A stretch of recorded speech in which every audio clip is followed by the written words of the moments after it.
Google ব্যবহার করলে আজকের ভিডিওটি আপনার জন্য। কিছু লিখে সার্চ করার পর আপনি সেটিকে ডিলিট করে দেন যাতে আর কেউ না দেখতে পারে। এটা কি সত্যিকারে ডিলিট হচ্ছে? আমি বলবো না না না।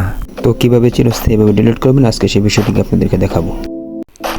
তো এটিকে করার জন্য আমরা সর্বপ্রথম চলে আসলাম গুগলে আসার পর এখানে আমরা লিখতে হবে আমাদেরকে মাই অ্যাক্টিভিটি। আমি যে মাই অ্যাক্টিভিটি লিখে দিলাম।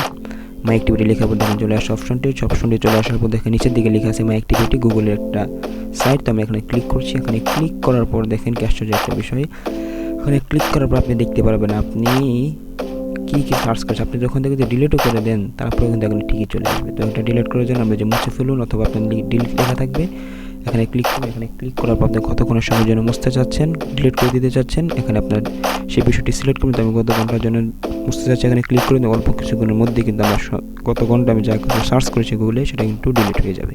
তো বন্ধুরা এরকম ইন্টারেস্টিং ভিডিও পেতে আমার পেজটা অবশ্যই ফলো করবেন এবং ইউটিউব থেকে দেখে থাকলে চ্যানেলটিকে সাবস্ক্রাইব করে পাশে থাকবেন।